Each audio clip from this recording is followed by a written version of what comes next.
Hello, everyone. Welcome to my podcast. I am Keilley.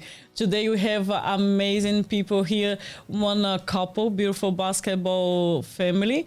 We're gonna talk, and I have a beautiful assistant with me, Lubos Barton. We're gonna back soon. Stay there. We're gonna back in less than 10 seconds.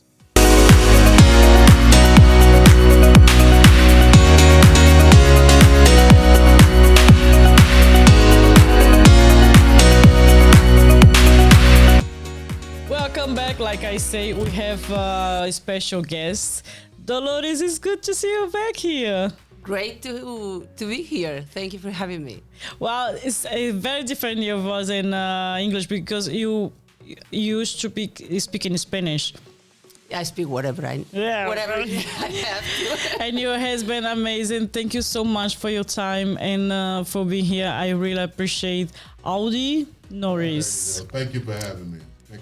How is the right pronunciation for your name? Aud? No, it's Audie. Audie. Okay. But here in Spain they call me Audi, just like a car. But my mother named me Audie. Audie. Okay, I'm gonna try to get into that. You from the States, right? Yes, I Which am. part? Jackson, Mississippi. Oh, from Southern Mississippi. boy. That's amazing. How long you live here in Barcelona? Well, I moved back here about 11 years ago. Wow. After I played here from '87 to '94. Then I went back to the States, and then I moved back here, 2012, somewhere thereabouts. Yeah. But you guys met here in Barcelona, right? Yes. How long you guys have been together? Too long. Too long? Oh my God. 10 years. Oh, that's beautiful. Yeah. So you guys been to talking English, Spanish? Was the We do it all. Sometimes I'm speaking to her in Spanish, and she's speaking to me in English, and So his Spanish is good. it's gotten better. It's Uh-huh. gotten better, yeah. Very good. He speaks. I'm a lazy guy. Man. He speaks Italian also Oh. quite well, and we speak kind of Spanglish, Yeah, whatever, it's, mixed with Galician and. Multilingual. You guys fight sometimes? Have some argument? No, never. Never. No. Never. We didn't have any little argument in all our lives. I didn't that's think good. it was Never. possible in a relationship. But man, I've been blessed, trust me. That's good. That's good. Because they say when you argue or you get a little bit more upset, you speak from the heart. So it's coming to the first language is coming in your head. Yeah, when you get mad, the bad words come in your. It's in English, right? It's not in Spanish. It's like I wouldn't know. We haven't had that yet. I curse in Galician, I think. You do. It's funny. It's funny. Well, I bring here Lubos Barton. Thank you so much. It's I don't know how many times you have been here. You're already my partner. This is my second time. Yeah. So No, I you have still been can come. no. You have been doing 2 before interviews. Okay, so my third time. Third or fourth. Thanks for having me. I'm I'm actually glad because I will tell you the story shortly. But one of the first games I saw as a 10-year-old, Audie played for Barca against, I think, one of them, Plastica split. Wow. Yeah. You were on the losing side, unfortunately. But Yeah. I remember vividly watching that game, and just pleasure to meet you. Well, that must have been in the Final Four. Yes. Because we beat them during the regular season. Yeah, it was in the Final Four. See, that's why I bring him today. He's gonna be my assistant. Existent. And a good one. you guys can see my English why I need some help here. Yeah. Well, Are you ready? definitely prepared.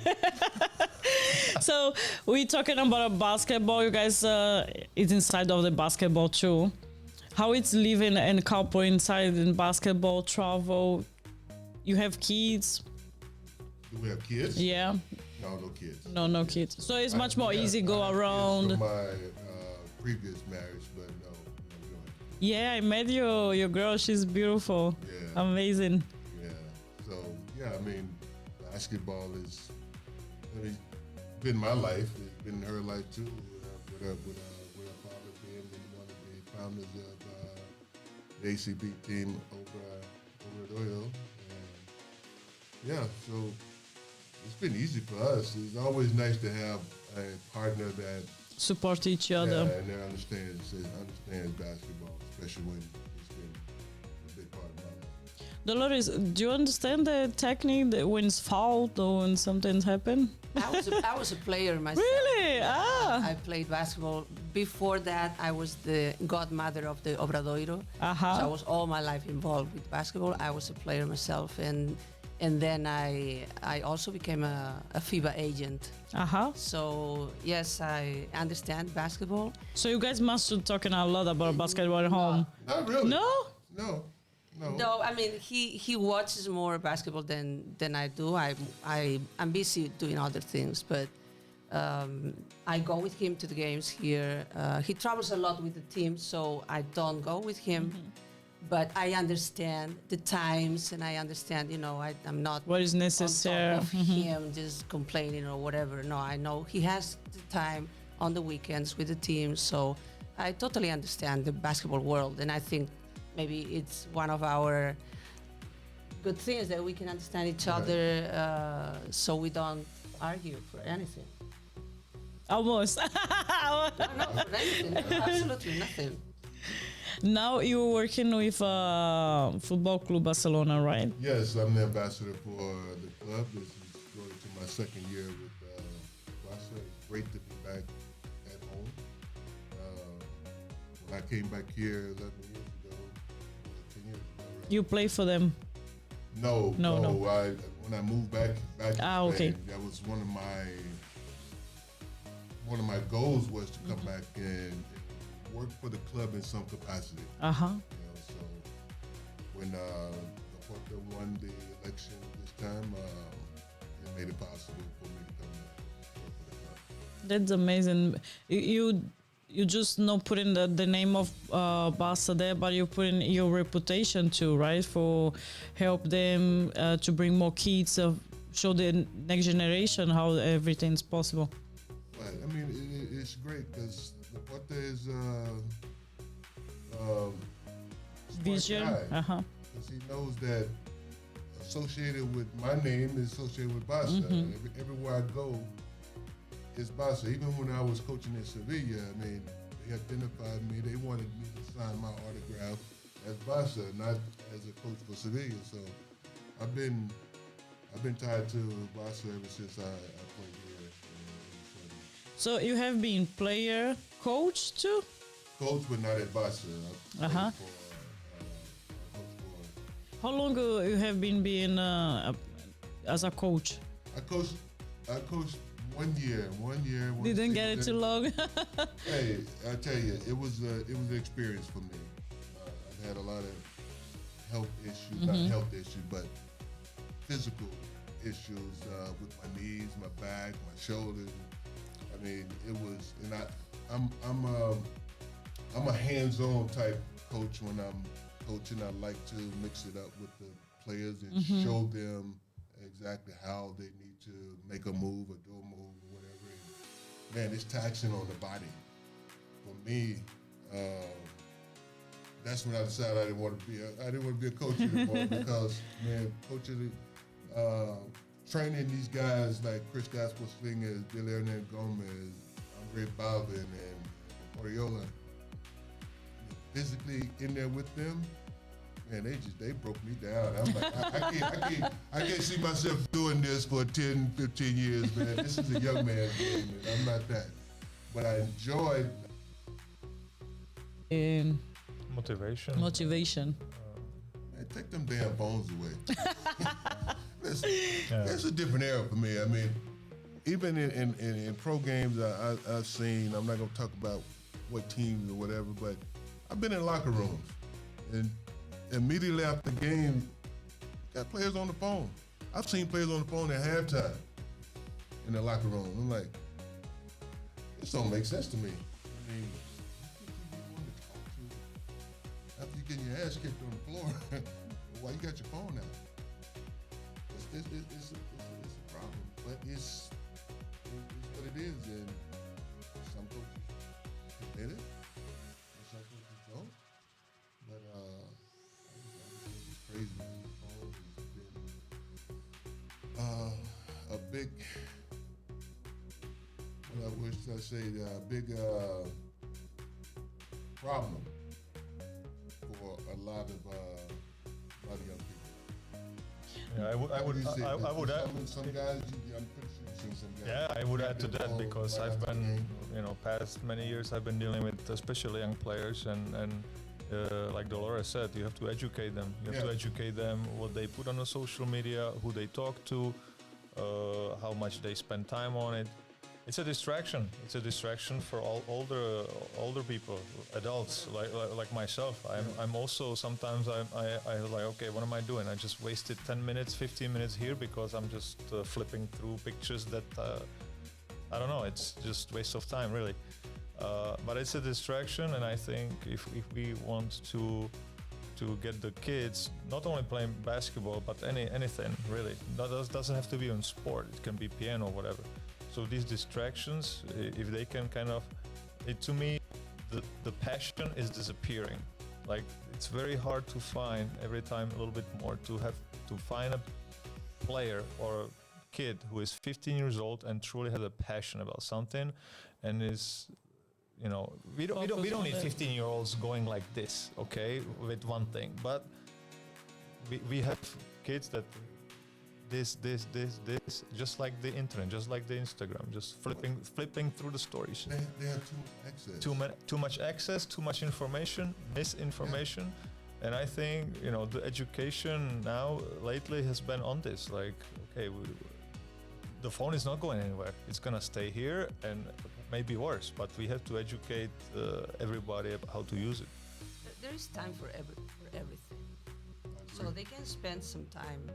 Screen time, but they also have to spend time with friends, talking or playing other things, or just like you watching National Geographic documentaries, different things, or even doing other activities, like you said, piano or any other sport, or reading. But that's difficult because they're not so disciplined. Talking about kids, what's your best memories as a kid? My best memory as a kid, playing Cowboys and Indians. that was my fun back in the day. We used to play Cowboys and Indians in the street with my friends. When you start to play basketball? Just to go back a little bit, my name came from a cowboy movie star. Okay. His name was Audie Murphy. Oh. My mom and dad was big cowboy fans. And they named me after this Audie Murphy. So you were always with the Cowboys. I was always a cowboy. Yeah. It's like, okay, I cannot be on the other side, guys. That was good. I'm with the shirts. Yeah, cowboy hats, everything. This was a 7, 8 years old. From I can remember 6, 7, 8 years old, even up until I was like 11 years old. I was still playing Cowboys. I didn't start playing really basketball until I was probably about 12. Okay. That's the age always you say. That's the age when it's really to start playing serious basketball. Yeah. Like, until then, with the ball, it's fine to catch, dribble, bounce it, throw, but really basketball, it's too early. People start at 8, 7. I'm like, what are you doing? Do something else. I don't even think about basketball. So Right. I think about You're the Cowboy. Dolores, we are with a cowboy to play. Do you have a good... I was Pokemon. That's how they met. That's what I wanted to say. He was out there on a horse. Some good memories from kids? I had a wonderful childhood.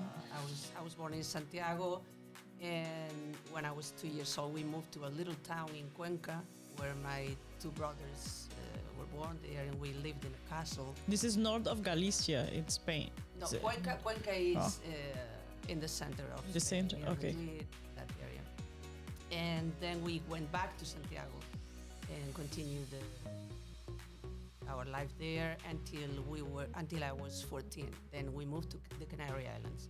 So my childhood was really wild. I was in nature most of the time and living a normal life, normal When you start to play basketball? Early, because my father was a coach, so we used to go with him to the gym, and he would give us a ball and do this and pass and this and that. And I was playing at school, but I mean, I was not playing like a professional kind of things. It was not my goal, but it was just for fun. And it's good to have some sports in life, right? Yes. Always I say the kids need sports. Doesn't matter what. Exactly. Absolutely. Yeah. I totally agree with that. I was doing dancing, a ballet, classic ballet, different things. So. You just say we start with 12 too. You from Cescalipa. Well, first of all, I'm the youngest of three. We grew up without internet, without really much else than just go outside and do whatever. You were playing Indians, we were just playing with sticks, and if we got a ball and play some hockey, football, volleyball, dodgeball. Put a little bit of bicycle in it, football, whatever. Basketball, like I played just like 10th sport or something, but just really just running around and getting in trouble. That was us. That was my childhood. So, but I think this is important for the kids to grow up in this environment, to kind of have fun and try many different things, because more things you.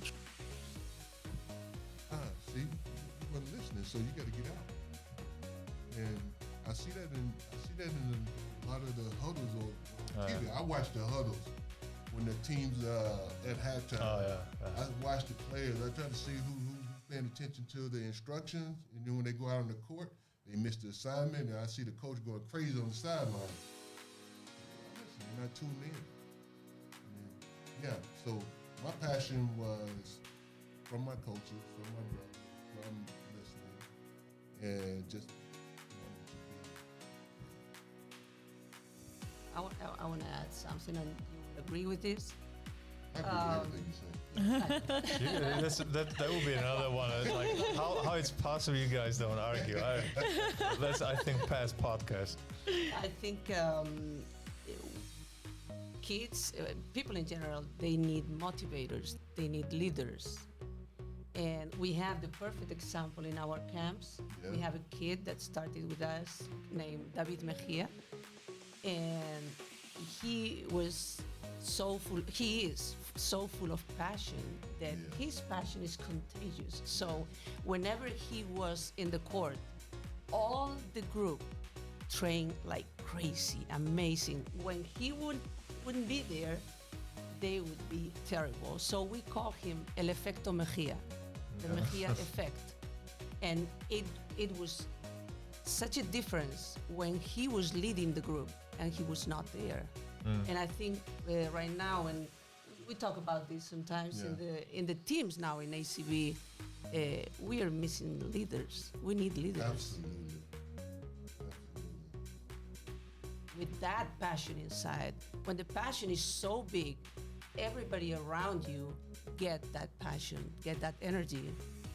Well, guys, I can tell you, I get the energy from you. This passion, this It's beautiful mutual. couple here, it's amazing. Thank you. You guys have been together how long now? 10 years? Long enough. No argument, passion all the time. I can feel the Spanish, the Latin. You know what? I know what he thinks before he thinks about. He does. She does. Yeah. Because I Literally. can call her on the phone and say, hey, she said, I already know, bye. I love it. And that's how the passion grows on you guys as a couple now every year, keeping together. And it's amazing. We have respect for each other. That's the main word, I think. Respect yourself, respect each other. And a lot of communication because you guys talking a lot. Yes. Yeah. I would tell Dolores before I went to China. I said,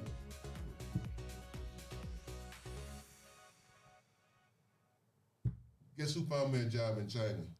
She found me a job in China. She found me a job in China. I had never been to China. You wanted to go to Senegal. Wanted to go to Senegal. Never been to Senegal. In 30 minutes, I had Guess who everything. got me in the The Senegal? camp organized in Senegal in 30 minutes. That's awesome. Yeah, so I made his dreams come true. I always tell her, little boy, I always tell her to shake her moneymaker. You know? She shake her head, that's her moneymaker. It's not her ass. She ain't shaking her ass. That's her moneymaker. It's so funny. Oh, amazing, guys. So you basically is his como se diz? Assistant. No, Almost like an agent. agent, yeah. Yeah. PR. Yeah, I help him. Well, for sure, him. PR. You know, I seen your Instagram, so I do a great job. yeah, you do a great job. When I met him, he didn't have any idea of I had social no media. idea. His friend Santi Abad did his YouTube and his Facebook, and he was not even answering the messages or anything. So I built his image in social media, but now he takes care of it. I'm getting better. Yeah, he's getting better. If you see the post with mistakes, That's his. he did. no, So sometimes, fun. no, sometimes I do little mistakes, so people think it's him. Oh, that's great. He always told me, yeah, I know you didn't write this. Yeah. That's with Dolores. That's awesome, guys. We almost a little bit the same, but he's different. I write in We're Spanish. reverse. It's like, hey, Yeah. Lubos, I'm the guy who makes it correct. She makes the mistake. Google Translate. She's great with the hashtags. I'm like, okay, hashtags, your turn. I finish. Where you wanna send this? But you guys do it. How'd you guys start this podcast? Let me interview you guys. How'd you guys start this podcast? Well, the podcast is we just start to record here 1 month ago, and then the next I hope you guys are already gonna be online. It's gonna be in June. 7 June gonna be the first one. So right now in the process of just recover everything, and then exactly, and then you're gonna have and organize it, planning everything, because you must to have already some podcast on, and you have 1 month to go on and everything, so you must be organized. Basically the planning, no? It's the same with the social media. You have planned 20 posts of the for Instagram, and then you have 20 days to think about the next 20s. So, but it's always be one step, you know. And I start because of something that I really wanted. I was kind of tired of the Instagram too. I want something else, and I am very curious person. So I was like, I'm gonna start this, and maybe where you go next year, I don't know if you can say. She's full of ideas, you know. So I was like, I need to keep to move and doing something. And him, of course, always help me with it when it's English, when it's another players, you know. I like to bring him and you talking about experience, because he's the guy who knows basketball. And She was a volleyball player. Oh, okay. yeah, a long time ago. And I finished because didn't work out for me. But I'm really happy. The volleyball opens door for me. You know, I came to Spain because of the volleyball, so I stay. Passionate sports. Exactly. And then I met this guy, and I remember he say, hey, you know, basically every 1-2 years maybe I need to move on. It's like, oh, that's great. Like, yeah, this guy's for me. You have to have the right person for the line. for the journey. Absolutely. No, because if one guy is this way, the other one is that way, it's gonna be a trouble. So I really appreciate your time here. We do it's argue, amazing. We do. We do argue, you know, not fights, but arguments. Yes. Yeah, we're gonna let you guys.